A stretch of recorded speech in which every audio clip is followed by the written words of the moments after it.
having me. Thank you for having me. I'm really excited. I've been to Idaho once, but I have wonderful memories. So it's always really nice to be able to chat with colleagues from across the country. So I will try to share some open source intelligence tips with you on how to look for place of employment. Uh, Basically tips and tricks to figure out where your person of interest works, which is something that we all want to know. It comes up on a regular basis. We need to know for general intelligence, for maybe surveillance purposes, for services of process. Sometimes we need to know where they work, so it's easier to serve them. Money, judgment, enforcement, maybe you can garnish their wages. And sometimes we just want to know if people work, if your person of interest, is involved in a personal injury lawsuit, insurance, suspected of insurance fraud, disability fraud. It can be very important to be able to figure out if they work. So my own experience, of course, influences this presentation because the cases I work most are I do lots of insurance fraud. And I also work on landlord and tenant cases, which is a very New York thing. I'm in New York, I'm in Brooklyn, and a lot of real estate investigations. And it's important to know where people work, where they live, and all of this is more complicated since COVID. So let's get started. But unfortunately, some of it looks like I won't be able to share my screen with you when I go on the browser. So it may be a little bit, abstract at times, but I'll do my best to describe how we do things. But first of all, before we dive into OSINT, open source intelligence, everything that we can search on the web, we can talk maybe briefly about the limitations of the proprietary tools that we use, the professional databases that we use. I subscribe to quite a few, and I'm sure you do too, the TLOs, IRBs, etc. And those professional databases, they're amazing to use, but the information on employment is often moot. As you've noticed, they have old data. So I would say the most useful pieces of information from these databases that we have access to as licensed investigators, I would say is all the phone numbers that they collect on a person, because sometimes the phone numbers are work phone numbers. So it's always useful to look for all the emails, all the phone numbers, and run a reverse search on those. And you may have actually already indication of where the person works. Sometimes you have in the list of address for a person, you have their work address.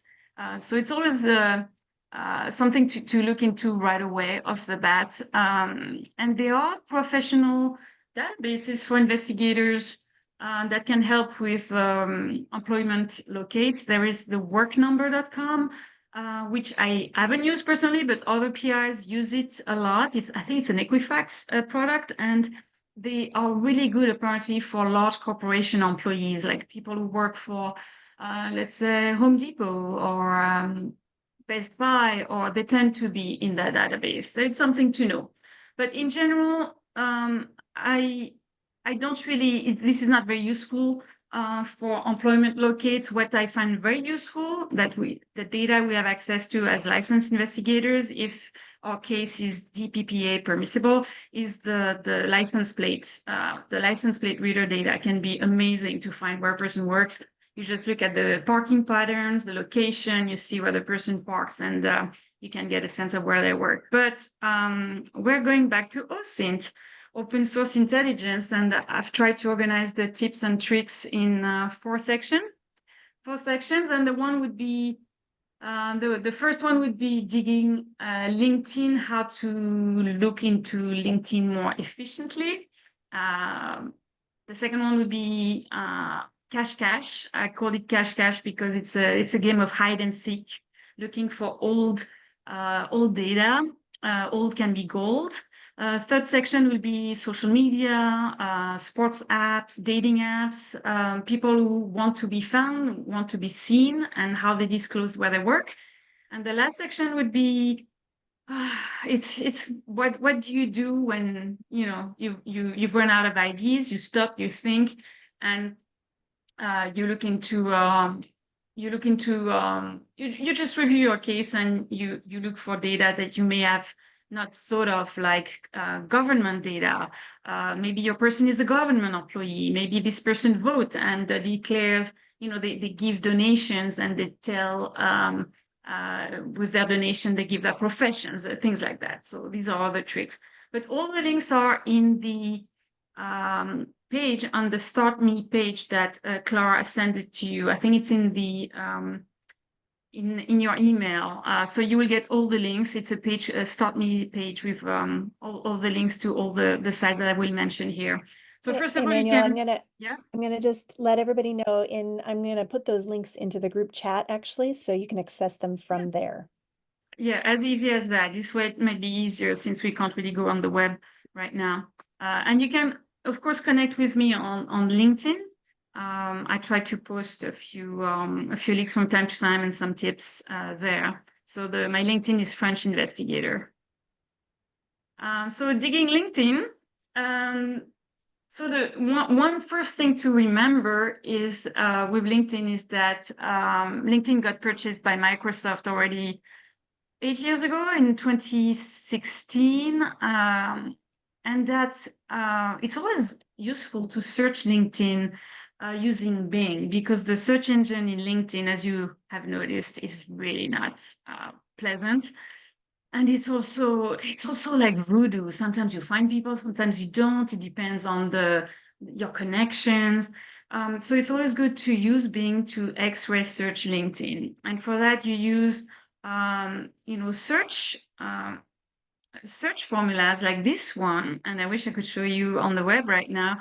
So you open Bing, and you can use this as a start and just replace the keywords as you need for your case. What's good with Bing is if you insert location New York area, or location Boise, Idaho, or it can be different. The results can be different than location Boise area. So you may have to play, because the person may have created their profile. In New York, people have their profile as Brooklyn, New York, or New York area. So people are more or less specific about their location, and it can influence the results. So you just play with this using Bing. And there is, of course, the Intel Technique LinkedIn search tool, which I linked to. And hopefully you can click at the same time and play with it. The great thing about this tool, which is free again and accessible again, which is a great gift from Michael Basil, this tool lets you search Bing using Google, using you can search LinkedIn using Google, using Bing, using Yandex, which is amazingly interesting to search LinkedIn. It can come up with different results. And this search tool really makes it easy if you don't want, to play with Google operators or Bing operators. And then you can always tinker with it later. But those tools hopefully will help you search LinkedIn more efficiently. There is also a tool for playing with Google operators that is called recruiting.net. You have the link here. And this is the tool here on the slide. So this is basically a tool to help you build your search string in Google. And it saves you time, and you can always tinker with it later. And there is a doc also that I linked to on my Start page, how to search LinkedIn by email address. It used to be much more easier. Now you can try that using an Outlook contact system. So it's time intensive, but it can be something you want to do if you have enough time on your hand to look for a LinkedIn profile by email, because some LinkedIn profiles, some people are already covered. They only put their first name. Some women got married and they have a new name, so you can't find them. There are many reasons why you can't find a LinkedIn profile. So it's always good to try all of this. One thing that you can try with LinkedIn, which is always it's always fun. It's like you search for a profile by image. So here I link to a Google image search page. It's an advanced page, and you look for an image, but you enter keywords. And the way Google indexes images, if the person, uploaded an image on their LinkedIn when they had their maiden name, or maybe Google will bring back the photo of that old LinkedIn profile photo, the way it was indexed the first time. So basically, Google still remembers, how the image first was indexed. So look for a profile by an image, but type keywords to find an image. Here I did, and a shame I can't show you on the web, but this can be very, very, very good. And you do the same search with Bing image search, which is also in the links, and you can come up with different results. But usually, if the person has a LinkedIn, you can see the LinkedIn profile photo show up, and then you get to your profile. Another thing to try to do is look for a reverse image using a version of Google Lens that was Google Lens is you remember Google Image? It used to be really fun, really easy, straightforward, and then Google introduced Google Lens, and it's not the same. So this OSINT investigator in the Netherlands, because they have a lot of OSINT rock stars over there, has created a tool to try to search for Google images, like in the good old days. So you can try this tool as well, and you may come up with different results too. A tool that you can search is FaceCheck ID. So it's facecheck.id. It's a paid tool, but you can always use it, for free, and you decide if you want to pay for the results or not. So I did a search on Lauren McLean, who was the mayor of Boise, from what I understand. And Lauren McLean, I entered a photo, I used the photo for her, and FaceCheck found a lot of web pages and a lot of social media profiles using a photo. So if you want to get the link, you need to pay for that, and it's not very expensive, but it can also, tell you, oh, there is a Facebook with a photo. There is a LinkedIn here. There are several LinkedIns actually. So she's mentioned on other people's LinkedIn. So it can give you indication, and then you can decide if you want to pay or if you want to keep searching. But now you know that she has an Instagram, that she has a TikTok, and it gives you indication, and you can see the photo linked to the profile. So if you're on Instagram looking for her, you have visualized how our profile photo will look like. It will help you. Another tool I wanted to show you, it's a shame, it's PMIs, which you may have heard of, which is a facial recognition tool. And it's mind-blowing. It's a paid tool, so you need to pay. It's not very expensive. It's like $35 a month, I think. And I use it all the time, and it's changed my life. So I wanted to show you, and maybe at the end, if we have time, we can try to connect my browser to your Zoom. But I can do a search on myself, and if I use PMIs and I reverse search a picture of myself, I can find, old photos from 20 years ago, 25 years ago, but also last year I spoke at my kids' career day.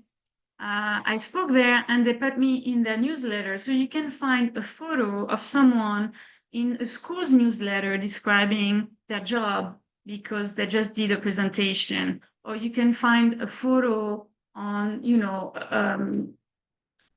a local newspaper that is really, really small paper, but they managed to find this photo, and the photo describes how, you work on Main Street in that little town, you're a barista at the cafe. So PMIs is really amazing. So looking for, you know, LinkedIn profiles, it can take search words, but also images. It can really make a difference. So here, this section is about old is gold, meaning sometimes you need to look for old LinkedIn profiles that are deleted, or old resumes to look for current information.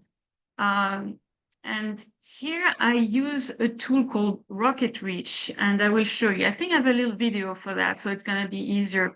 But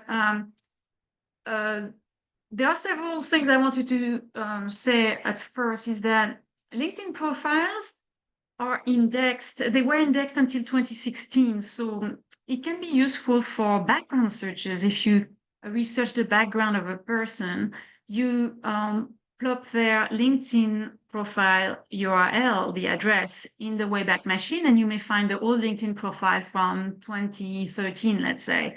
And you can see, you know, the differences. Maybe you can find out that back then they would list different work experiences that they have removed.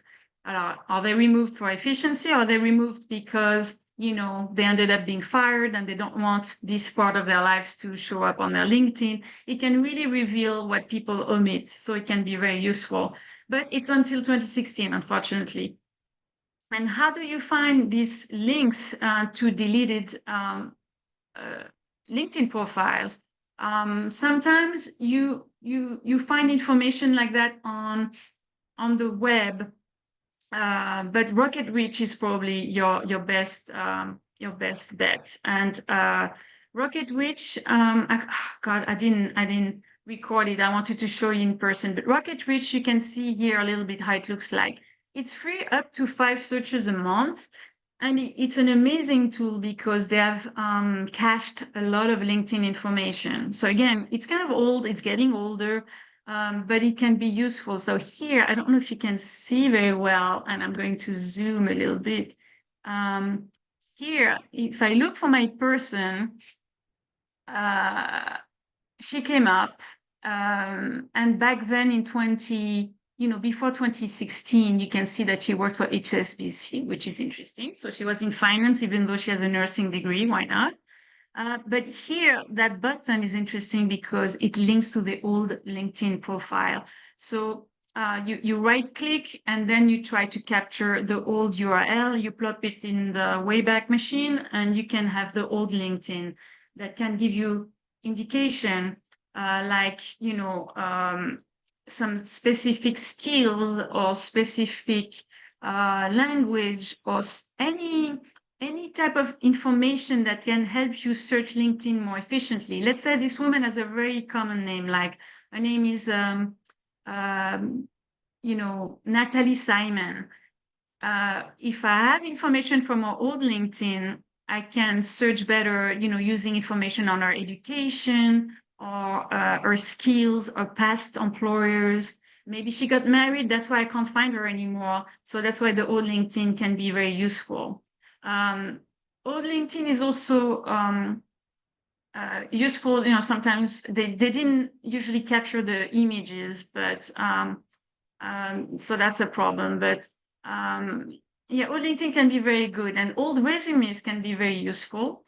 And here I had it's a little search that I had saved, because I found if you search the college address for someone, you can find an old resume. Here I found the resume for Steve Smith, who used to work in Silicon Valley, using his old cell phone number. And back in 2009, he got laid off. So he put his resume here on a Google group chat for alumni from his university. And trying to start again to show you. And here he was like, I just got laid off. Here's my resume. What do you think about it? And the resume, again, had some old information that I could use to find the right profile, because there were so many Steve Smiths in Silicon Valley. But now I have a patent number. I have some specific skills. If you can see, people use the same language in their resumes. So you can, if you find a turn of phrase or a description that's very unique, you can cut and paste it, and it can lead you to a new LinkedIn profile, or maybe a new resume, or a new mention of the person based on their biography. There is also a resource that I use sometimes for resumes called prabook.com. I think it's in your link. Same thing, it's people who write their own biographies and put it online.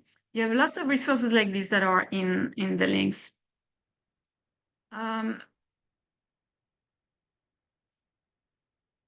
So yeah, enough with the old stuff. Let's look at the current, the social media. Social media can be, of course, really amazing. And also we need to dig a bit further.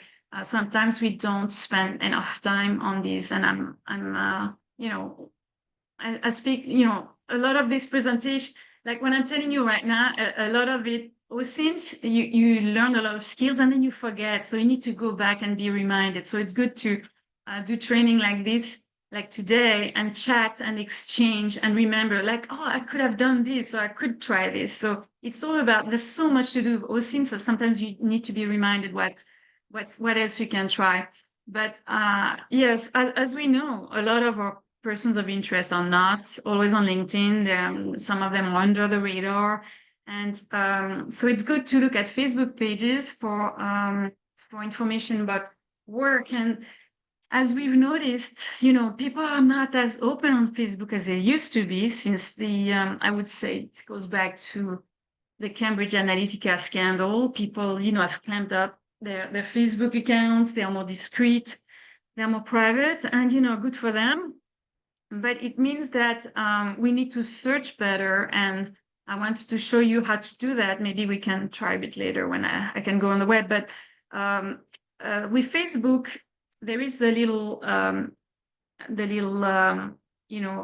magnifying glass sometimes on the right-hand corner that you can use to search for keywords.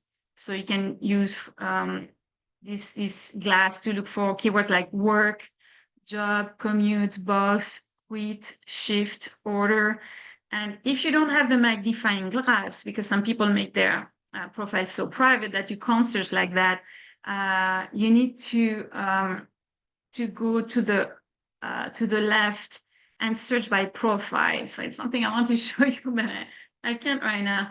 And it's a shame, but so yeah, you have different ways to search Facebook, but yeah, try to remember to search for those keywords, because they may not lead to posts on the person's Facebook, but they may lead to posts by the person on forums. And that's where you find a lot of people working under the table. They go on forums, and that's where they advertise their landscaping business, their tree trimming business, their that's where they answer classified and say, hey, I just got laid off as a bartender. I'm looking for a bartending job. And they look for those jobs on community websites for their city, and those communities tend to be public. So always look for posts by keywords, because it may lead you to posts that are not on their profile, but on other pages, on groups especially. Always look for likes as well on Facebook, because a lot of people like their own business. They like their employer, or they want to be nice and like the restaurant they work for. Many times look at their spouse's Facebook page, because they like usually the business their spouse works at, or they try to be supportive. So look for likes, check-ins. Look for Facebook live videos. It's always amazing how many people, they commute to work and they record themselves just saying whatever they have on their minds. And so they're driving to work, and then they're like, okay, I need to park now. I've arrived. And you can see, the parking lot, and you have a sense of, you can see, markers in the background, and guess where they work. So that can be a good tip. Reddit can be amazing for, if you're looking for the type of people who work remote, they are in tech, maybe they are in crypto, they trade cryptocurrency, you don't really know what they do, you don't really describe. You can look for their profile, and Reddit profiles, they're not easy to find. But if you, and it could take an entire webinar for that, but if you're lucky enough, and you find their profiles and they're active, you look for comments, and there is a search tool called Search New Pull Push IO. It's also in the links. And you look for their posts, but mostly the comments. People are more candid in comments. And sometimes, you piece together information from different comments. So I had this guy who lives, in Harlem, and he says, "Oh, I work in IT." In another comment, he describes how, you can't park your car there because it's in front of a school. And I know this because I work for schools, and you can't park your car by a public school. So, okay, so now he works in tech, in school. So he works in IT for a school. And then he describes, where he goes to the gym. And so all of this, if you study enough comments, you can figure out the school they work at, and it can be a hit. It doesn't always work, but sometimes it can be really just a matter of puzzling information together. On Instagram and TikTok, sometimes we can overlook emojis, so look for emojis. Sometimes in the biography you can see, a little emoji that describes the type of work. You look for hashtags, especially in TikTok videos. Sometimes, you have a video of, I had this woman, I had no idea where she worked, and it was really frustrating. And one day it snowed in New York City for the first time this winter. Like, it was the first time in the winter in January. So she filmed herself in the snow going to work, but then she had the hashtag. You wouldn't know she was going to work, but hashtag was like commute to work or only at work. I'm the only one at work today. And it gives you a sense of where she goes, because you could see the stop she stops at in New York City, and then she comes out, the exit, and then she films, the street where she works. So you don't know where she works, but you already have more indication. So you keep looking at videos for more clues. And look for locations and friends. Like in New York, we've been working a lot on insurance fraud cases with people in constructions, faking injuries. And you want to know where they work now. They fake injuries, and they go from one construction site to another. And with migrant workers, because it's a category of workers that they come back a lot in construction sites, slip and falls and fraud, because you have these cartels recruiting migrants for this type of fraud. They tend to use Facebook a lot to stay in touch with families, and also TikTok. They love TikTok because they're on their phones. They don't really have a desktop. So they film on TikTok, and you can see their friends. They all film each other, like on construction sites, because they want to show prospective employers what they can do, what they cannot do. So TikTok is really useful for that. And if you can find the TikTok account for a person, this can be gold to figure out where they work. And TikTok is usually pretty easy to find. Like you use if you have the cell phone number for the person, you use a burner phone, and you basically enter the cell phone in your contacts, and then TikTok will pull up their account. So TikTok is pretty easy to find that way, if it's linked to their cell phone. But for most people, that's what it is. And of course, yeah, all the local websites, the local forums are great to figure out how, what someone does for a living. Like Nextdoor, I love Nextdoor. I wish I could show you, but I mean, you probably use it in your personal life. Nextdoor is great. You find people are hiding a bit more next door, but they tend to be pretty open because they want to be found by their neighbors, or they want to be active in their community. So people have their profiles under their real name very often, and you can look for profiles across the country. with your account. And Nextdoor, look at comments, look at their posts. Sometimes people advertise their own business, but sometimes in the comments, they disclose what they do for a living. Like even a comment on, noise on the street, like, what's happening in my street today? Yeah, what's happening? It's so loud. I work from home and, my insurance clients can't hear me, things like that. You get clues like that from posts. So it's worth spending time looking for every social media, every app account that you can think of, because you never know what you're going to find. I also put a link to Epios, which is a great tool by, I think it's French. It's a tool, you can look for Google Maps account for free. So you enter someone's email address, usually a Gmail, but not necessarily. Sometimes people have their Google account linked to a Yahoo address or even an AOL address. And you can find the Google Maps account for someone. And if you read the reviews, sometimes it's amazing. It really discloses where people work.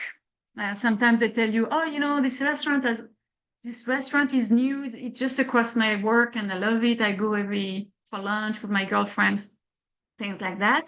And sometimes people give a star to their own business or for the business they work for. I've had a lot of limousine drivers or people who work for like small businesses. They just put 5 stars for their business just to support their employer, or just because, just to make friends, to make them happy. So those are Google Maps reviews, can be really good, and you can find them easily using Epios. So I would say another category of apps and sites that we don't always think of are sports apps. And it's a hit or miss. It doesn't always work, but let's say you have this is a video actually that I recorded, so that's good. But you find someone's profile and it looks like this on Facebook and it doesn't give you anything. It's like super private. So you're like, what's I can't squeeze anything out of it. But you can see the person is really outdoorsy. It's worth giving it a try and looking for a Strava account or Komoot or Check My Ride for, if the person runs or bikes, they can record their exploits on Strava, let's say. So on Strava, you have a lot of people who, record they prepare for a race or something, so they record themselves. And sometimes it's public, not always, but sometimes it's public. And sometimes they record their rides to work. So, and they mention it. So it can be pretty useful. Here you can see this Tim Draper is in England, but yeah, he records his rides to work, commute to work. And, sometimes you participate in races with your colleagues at work. And so you have a page, like a fundraiser or something like that. And so it gives you a sense who the person hangs with. And if you have people, from work for the same office or work for the same employer, it can give you an idea. A lot of banks, or they do this type of challenges, with all their locations. So let's say one bank will have a challenge and all their employees across the US will participate in the challenge. So, your account holder may be working for a company and you find out this way because they participate in a Bank of America challenge or something. And sometimes, colleagues, when people bike to work, or they tend to support each other, so they give the thumbs up, or they leave comments. So look who comments and who is their friends on Strava or Check My Ride or things like that. So this can be another source. Dating apps. So dating apps can be great as well to figure out where someone works.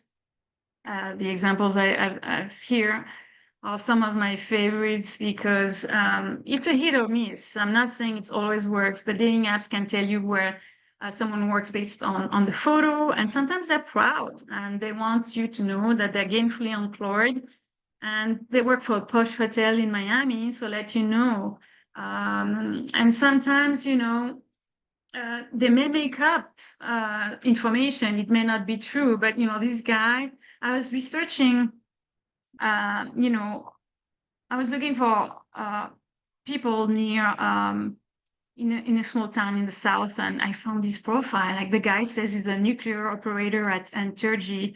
It's a big plant which employs half of the city. So I was like, it's very possible that he works as a nuclear operator. He shouldn't probably tell everyone, on dates. It's kind of for the security, from a security aspect, it's not great for the company to have employees do that. So yeah, that's great when people are that, candid. And sometimes you have people when they wear uniform, some people like showing off. So you figure out, you find your target and you see their uniform. Here it's an NYPD officer. So you see, you find the first name, which may be a fake, maybe his middle name, you never know. But here, on the side, you have the full name on the pocket. So it's like, oh God. So it can be really useful. But you have to be realistic. Dating apps can be time consuming to search. You can have more success in small towns, but in small towns also people hide more. So it's a given, in New York, they're less, don't have any problems being found on dating apps, but you have like so many people per square meter. It's really hard to find a profile. You usually can't find people randomly. You need an address or general location, or need to know how they look. And also people lie. So they may say they're employed and they may not be employed, but sometimes it can be true. So one challenge with dating apps is that you just need to, sometimes you want to look for someone in a different location, not where you are. So you need to change your location. So we're going to discuss that. But you have sites that are popular, like Plenty of Fish, that let you search from your desktop, and you can search from anywhere. You just change the settings. So if you have 5 minutes, if you have 10 minutes, and you have time to keep looking for your person of interest, why not search dating apps? Especially sometimes on you may find the person on Facebook or Instagram, and the person is like, oh, I've been going on Tinder dates, or I really found someone on Bumble I like, or so it gives you an idea. Okay, this person uses dating apps. So yeah, Plenty of Fish, why not? Match.com, or many apps can be researched from your desktop. And then, of course, you can install them on your burner phone and, start connecting. But, on Plenty of Fish, you have people like this gentleman in Queens. And, he puts photos of himself. You find the person, based on location and maybe languages. Maybe you recognize the person, so you're lucky. And then you click on the photos. Maybe the person, it's all a setup. Maybe they pretend they're employed, but it's like the same photos over and over. So it's the same location, it seems. So it looks like the person works there. He says he's a financial advisor, maybe. So yeah, you zoom in on the picture of the desk. You zoom in on maybe what's on the wall. So maybe if there is a badge, it can give you indication. You never know. It can be, this app is pretty easy to search. It doesn't take forever to set up a profile. So why not do this? And again, we don't have all the time in the world. So if you think, okay, I would love to research this person, I have my niece who lives in that town. Maybe I can ask her if she's on Tinder to help me. It can be useful, just you can't have an account with every dating app. So think of who might know this, who might know, who might have an account, and who might be able to help you. So here I wanted to show you, I want to show you on the web, but I can't right now. But this is basically how you spoof your location. But I'm going to speak about it a little bit later. Plenty of Fish. Again, you filter the results. Usually, you can look within 5 miles radius. It can be useful. you can, you know, if you have elements of biography, if the person is very religious, you know, as a religion that's not common or anything that's not common that they may mention, just use it to try to narrow down and filter the profiles. But, you know, it's at the end, you know, this guy, who knows if he works there, if it's a Home Depot or what, but yeah, it gives you indication of what they might do for a living. So yeah, location spoofing can be very useful to transport yourself to another location and look for profiles. So on the phone, you do that with a GPS emulator. Actually, there's an app exactly called like that, called GPS emulator. And I have a link in the Start Me page. And on desktop, you would do this with either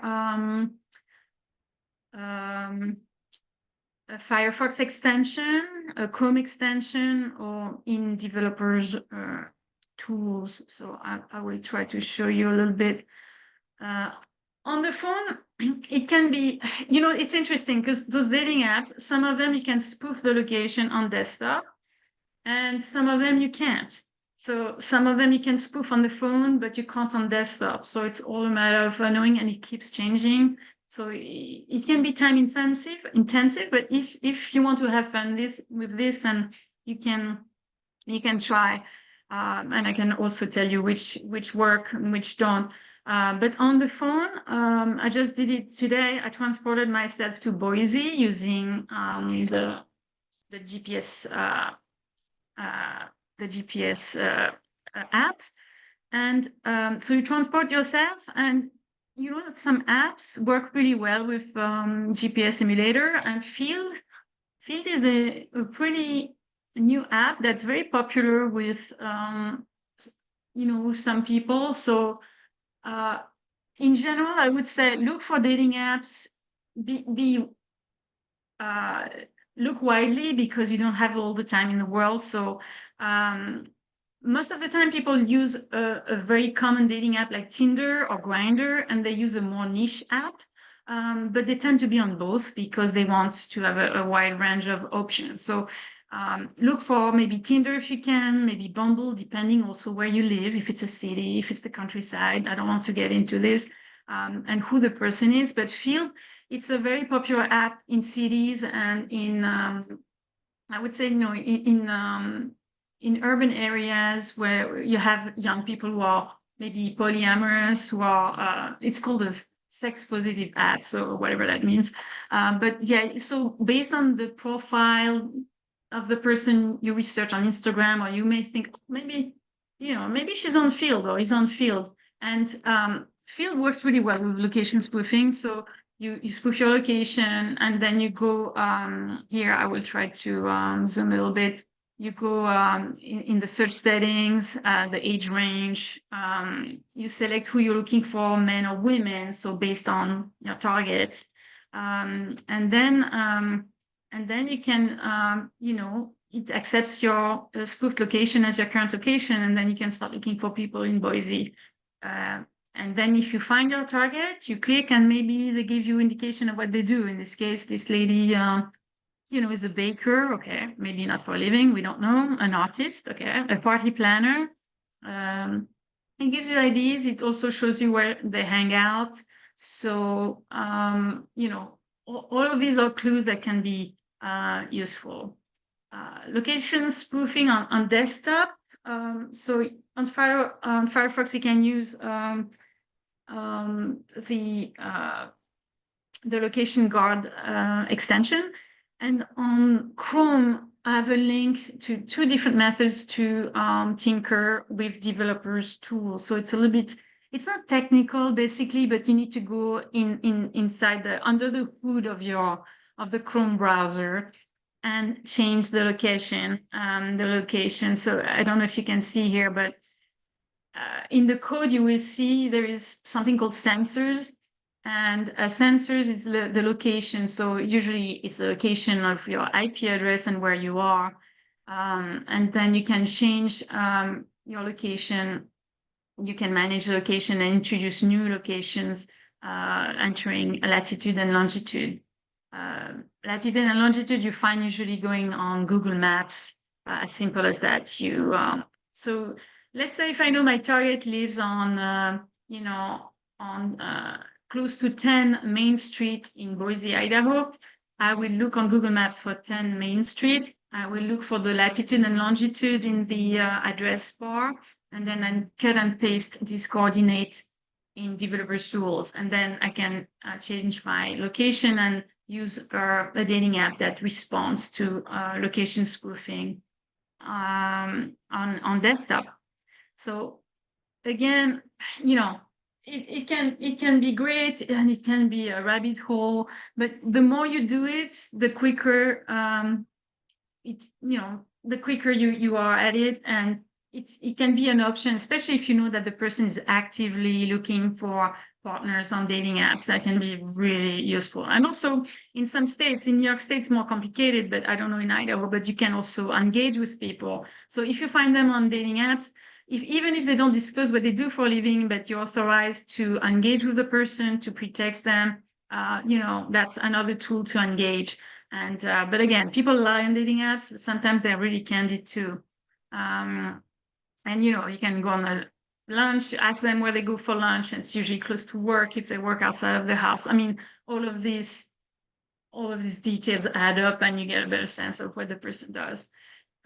So at the end, I think we should go soon. But when I hit a wall, sometimes you really don't find what the person does, and it's frustrating. So when you hit a wall, try to stop and think about your person of interest, their lifestyle, their geography. What do people do in the area where they live? Is it a one industry town? Is there like a big factory where everyone is employed? Is there a large administration? And, more often than not, I have to say that when I can't find my person on LinkedIn or anywhere, it's because they work for the government, of course, because they're kind of set for life, or they are not looking, so they don't put themselves out there. And so it's great. Like I found, I use See-Through New York in New York City because you find the payrolls for all of New York State employees and their pensions as well. It's insane. It's insane. I say that because I come from France where none of this data is public record. So praise freedom of information laws, really.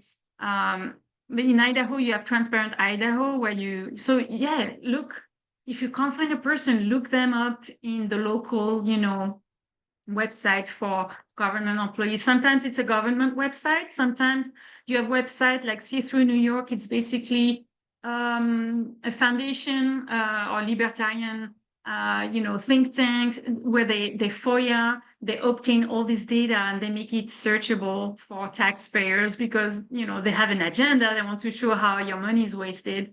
But it really helps to see because, you not only you find where the person works, but also their salary, which can be useful for, when you're working a lawsuit or these taxpayers foundations really do a lot of great work for us. And I would say also one thing to think of is city council. Sometimes they mention the new hires in their meeting minutes. So if you can't find the person and they live in a small village or what, you look for the minutes of the city council. You never know, they may be mentioned as the new, something.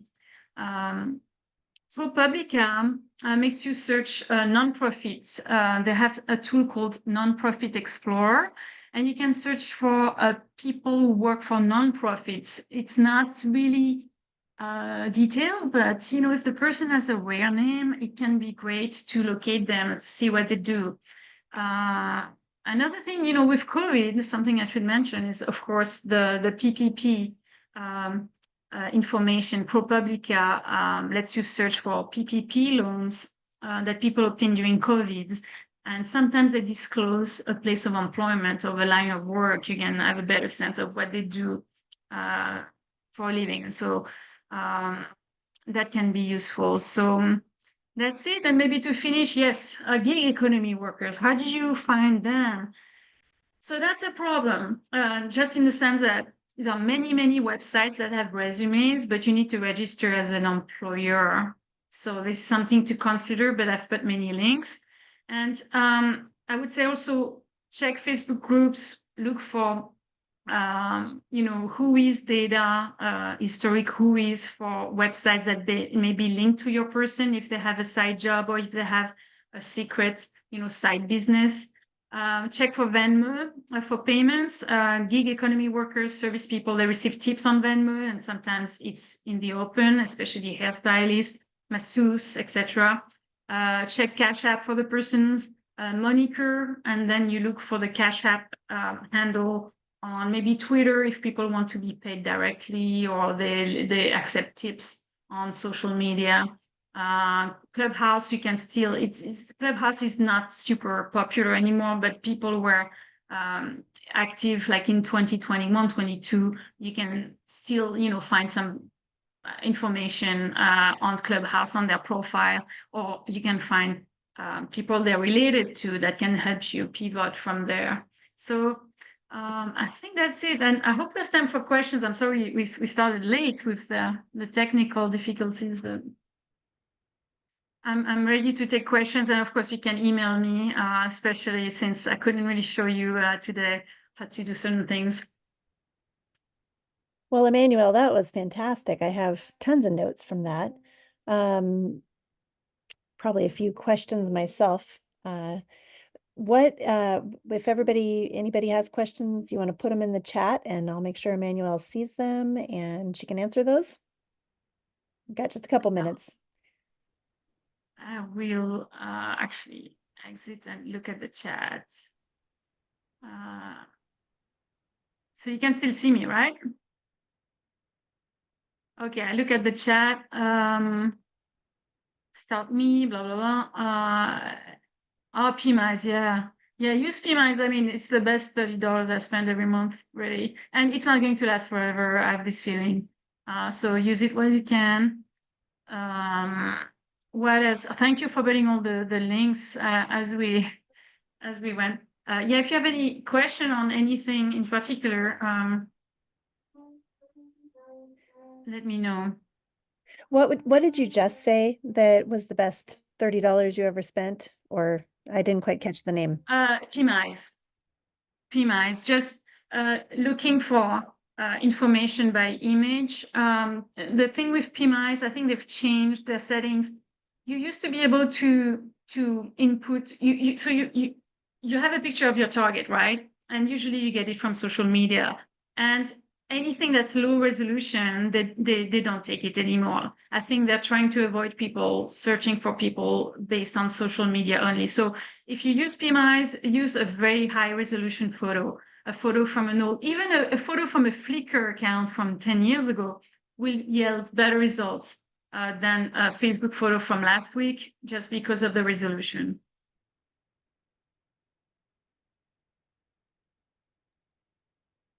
That's really helpful. Let's see here. Oh, we just have a message to you. Somebody having you speak in Fort Worth next spring. Okay. Anybody else? Last call for questions, everyone.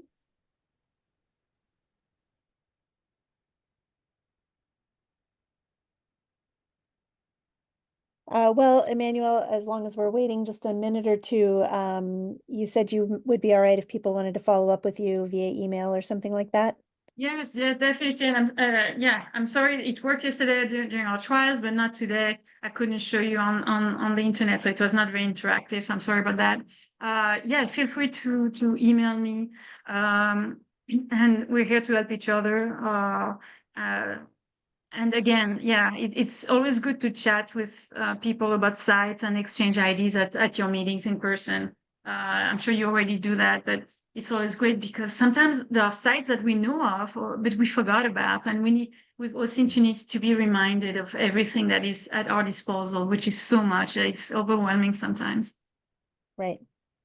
Right. Well, all right. So in closing out, we've recorded this. It will definitely be available to attendees. I think we'll have some thinking to do about how broadly we want to make all of this information available, since some of it has to do with things that could allow, bad actors to track people down if they wanted to. But, if you've attended, you certainly will have access to the video. We maintain a YouTube channel at PIAI. Our channel name is at PIAI 114. I'll share that in the link in the chat right now, so you can find that. We have a bunch of past videos that are really fantastic. We've had some wonderful presenters to the Idaho Association. But yeah, you can find the PIAI on Facebook and Instagram, YouTube, LinkedIn, and like I said, our YouTube channel. So we hope you can find us and invite others to join. We have a bunch of great resources. Hey, Emmanuel, I'm and- Tim from Minnesota. I just wanted, Hey, I'm the one hi, that good to posted the see thing. you. Nice to see you. So just let you Great to guys in Idaho know we're having our Minnesota PI conference in October 8th through the 10th, and we'll be on Zoom. So if you're interested in joining us, you're certainly welcome to. I Go will to see if the, I'm available. I may have a conflict during those days, but yeah, certainly. It's great to see you. yeah, Yeah. I'll see you. I'm the one that said to see you in Fort Worth for Intellinet. That's what I meant. So Yeah. Okay. hopefully I can make Okay. that, but we'll talk to you before then. But anyway, just want to invite everybody from Idaho to hopefully be active with Minnesota PI MAPI. So if you need anything else, give me a call or get a hold of me, Wonderful. email. Yeah, no, That's Tim, thank you awesome, for guys. saying that. We would love to connect with you guys. So maybe, Yeah. We'll work maybe you out could, something. Get a hold of me. yeah, we'll get hold of you and see if we can make a connection. That'd be great. I've talked Yeah, to I think Adina already before. Yeah. So yeah. No, thank you. Thank you for having me. And yeah, hopefully the links can be useful and give you ideas. I haven't found a lot of repositories like this all about employment locates, but you have a lot on StartMe. You have a lot of very good pages for OSINT links. So I encourage you to explore StartMe for I link to some of them actually in my own account and made them available. So thank you. Thank you so much.